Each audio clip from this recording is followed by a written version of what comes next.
سب سے بڑی خیر خواہی بغیر طمع اور ریا والی خیر خواہی وہ کر رہے ہیں. جاہزو پہلا پوائنٹ کیا رکھا؟ یا بنیا، اے میرے پیارے بیٹے، لا تشرک باللہ، شریک نہ کرنا. لا تشرک باللہ، شرک نہ کرنا ساتھ اللہ کے. یہ سب سے پہلی اصلاح ہو رہی ہے. سورہ ممتحنہ ذرا نکالو.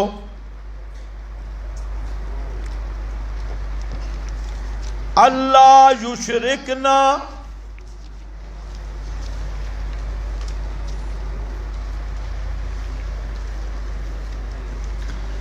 آؤ جناب بیعت ہو رہی ہے. آج کے پیر شیاطین بھی بیعت لیتے ہیں، اور پیغمبر کریم اس کی بیعت بھی دیکھو. فرمایا یا ایھا النبی اذا جاءک المؤمنات، جب تیرے پاس مومن عورتیں آئیں. کون آئیں؟ مومن عورتیں آئیں. یہ بیعت لکھا ہے تزکیہ نفس والی بیعت ہے.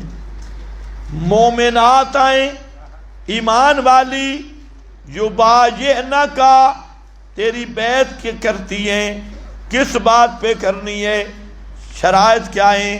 علی 1024 صفحہ، علی اللہ یشرکن باللہ شیئا.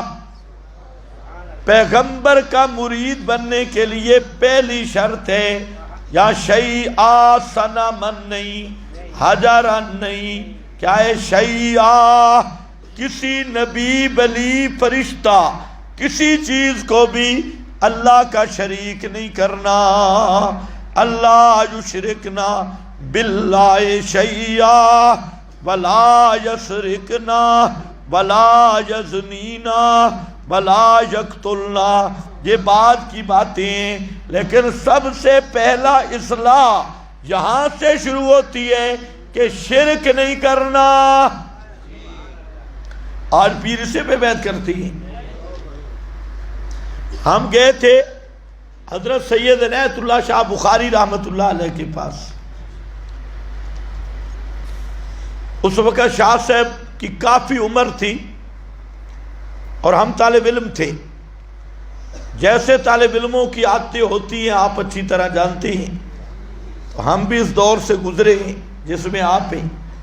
تو ہمارا ذہن تم سے بھی زیادہ شرارتی تھا. تم میں سے شاید اتنا کوئی شرارتی نہ ہو، لیکن وہ شرارتیں ہوتی مقصد پہ تھی. تو ہم نے حضرت شاہ جی کی ملاقات کرنی تھی. ہمارے استاد نے بھیجا، رکا بھی دیا. تو ہم نے کرنی تو ملاقات تھی، لیکن ہم نے حوالے جمع کی. ابھی مجھے یاد ہے فتاوی رشیدیہ کی عبارت انبیاء کے سما میں کسی کو اختلاف نہیں، اور چند ایک عبارتیں بزرگوں کی عبارتیں جمع کی. پہنچ گئے ہم حضرت شاہ جی کے پاس. شاہ جی کافی ضعیف العمر تھے، اور اب ہمارا اندازہ بھی آپ کر لیں کہ جاتے ہی سلام دیے، رکا دیا، اور شاہ جی کہتے ہاں کیسے آنا ہوا؟ میں نے کہا جی آنا تو ہوا ہے، چند مسائل پوچھنے ہیں اور زیارت بھی کرنی ہے. کون سے مسائل پوچھ رہے ہیں؟ میں نے کہا حضرت شاہ جی مسئلہ ہے کہ ایک آدمی بڑا پکا موحد ہے، لیکن صرف نبی پاک صلی اللہ علیہ وسلم کے سما عند القبر کا قائل ہے. اس کے بارے میں آپ کیا کہتی؟ شاہ صاحب فرماتے ہیں پکا مشرک ہے. یہ لفظ تھے، پکا مشرک ہے.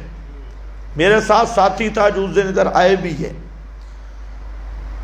بکھر والا مولانا اللہ بخش صاحب، یہ بھی میرے ساتھ تھے. تو انہوں نے پوچھا کہ حضرت وہ کسی چیز اور سننے کا قائل نہیں، صرف عند القبر صلاۃ و سلام سننے کا قائل. شاہ سے فرمایا یہ بتاؤ کہ ایک آدمی کہتا ہے کہ یہ پیر مختار کل نہیں ہے لیکن صرف ایک بیٹا دے سکتا ہے، وہ مواحد ہے یا مشرک ہے؟ ہم نے کہا جی مشرک ہے۔ شاہ صاحب کہتے ہیں جب موت کے بعد سننا ہی ما فوق الاسباب ہے تو یہ کہنا فلاں چیز سنتے ہیں فلاں چیز سنتے ہیں، جی اس سے تو شرک والا فتویٰ نہیں ہٹتا۔ خیر میں نے حوالے لسٹ نکالی، میں نے کہا جی آپ نے اتنا بڑا فتویٰ لگایا، یہ بزرگ یہ بزرگ یہ بزرگ یہ بزرگ۔ شاہ صاحب کا حوصلہ بڑا عجیب تھا، حالانکہ بڑے ضعیف تھے، مسکراتے رہے سنتے رہے۔ جب ختم کیا تو مجھے کہتے ہیں آپ نے اصول شاشی پڑھی ہے؟ میں نے کہا جی پڑھی ہے۔ کہتے ہیں بتاؤ اصول شرع کے کتنے ہیں؟ میں نے کہا جی 4 ہیں۔ کون سے؟ کتاب اللہ، سنت، اجماع، قیاس۔ کہتے ہیں یہ جو حوالے آپ لے آئے یہ ان 4 میں سے کس اصل کے مطابق ہے؟ یہ کتاب اللہ ہے، سنت ہے، اجماع ہے، اجتہاد ہے۔ کیا چیز ہے؟ امام ابو حنیفہ کا فرمان ہے، صاحبین کا، کس کا؟ اب ظاہر بات ہے یہ پہلی دفعہ میں نے شاہ صاحب سے سنا اور بالکل خاموش ہوگی۔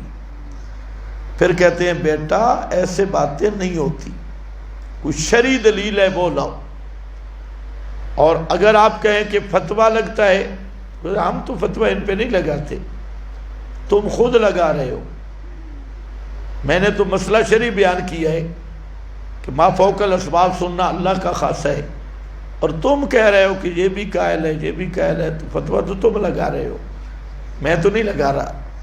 تو میں نے کہا پھر جواب؟ تو کہتے ہیں ہم نے جواب دینا ہے، ان بزرگوں نے اللہ کو جواب دینا ہے۔ اگر یہ لکھ گئے ہیں تو تلک امت لہا ما کسبت، یہ ہم نے ان کا جواب دینا ہے۔ جو لکھنے والے ہیں قیامت کے دن یہ اللہ کو جواب دیں گے، کیوں لکھا ہے انہوں نے کتاب و سنت کے خلاف۔ پھر میں نے پڑھا من صلی علیہ عند قبری، سبحان اللہ۔ شاہ صاحب شروع ہوئے اور بلا مبالغہ، حالانکہ بہت بوڑھے تھے، وفات سے چند سال پہلے کا یہ واقعہ ہے، بہت بوڑھے تھے، بیمار بھی تھے، لیکن اس آدمی کے حافظے پہ میں حیران ہو گیا کہ ایسے حوالے دینے شروع کیے تسلسل کے ساتھ۔ فلاں نے لکھا کذاب، فلاں نے لکھا متروک، فلاں نے لکھا تفرد بھی محمد بن مروہ، عبارتوں کی عبارتیں پڑھتے گئے۔ بجلی چلی گئی، نیچے کمرہ تھا تو باہر سے جو دروازہ تھا اس میں تھوڑے تھوڑے سوراخ تھے، تو وہ منظر مجھے یاد ہے کہ اس عمر میں شاہ صاحب کا حسن و جمال اتنا چمک رہا تھا کہ جیسے اندھیرا اوپر اندھیرا تھا، اور چہرہ ایسے نظر آ رہا تھا جیسے بالکل بلب جل رہا ہو، صحیح خوبصورت چہرہ، اور چہرے کی رونق نظر آ رہی تھی۔ وہ جب سوراخوں والی روشنی پڑتی تو چہرہ چمک رہا تھا۔ خیر شاہ صاحب شروع رہے، آخر پہ میں نے کہا جی بیعت کرنی ہے۔ اپنی پنجابی چاہتے ہیں بیعت ہی کرنی تھی، بیعت ہی کرنی ہے، اتنا کھپایا کیوں ہوا، اتنا شور کیوں ڈالا ہے، مجھے اتنا تنگ کیوں کیا ہے؟ میں نے کہا جی ہم تو پیر کو پہلے امتحان کر کے پیر بناتی۔ پھر شاہ صاحب نے بیعت کی۔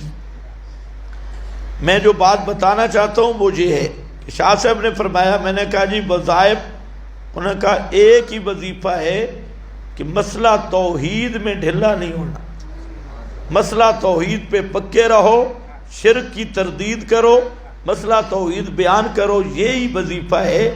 اور یہی وظیفہ مجھے مولانا حسین علی نے دیا تھا کہ وظیفہ ایک ہی ہے کہ توحید پہ ڈٹ جاؤ اور کسی کی پرواہ نہ کرو، شرک کی تردید پہ ڈٹ جاؤ۔ کسی پھر اس پہ تھوڑا واز کیا، لا یخافون لومۃ لائم، پھر فرمانے لگے مسئلے کی 4 چیزیں ہوتی ہیں، تجھے آپ کو لالچ دیں گے، آپ کو ڈرائیں گے، آپ پر بہتانات لگائیں گے، آپ پر فلاں، لیکن مرعوب نہیں ہونا۔ مسئلہ توحید میں لچک نہ آئے، یہ وہ وظیفہ ہے جو سارے نبیوں نے اپنی امتوں کو وظیفہ دیا، انہیں اور کوئی وظیفہ نہیں دیا۔ اور یہ وہ پہلا پیر تھا جس کو ہم نے دیکھا جو بیعت لے رہا تھا، اللہ یشرکنا باللہ شیئا، اللہ کی شان۔ یہاں حضرت لقمان بھی وہی وصیت کر رہی ہیں، لا تشرک باللہ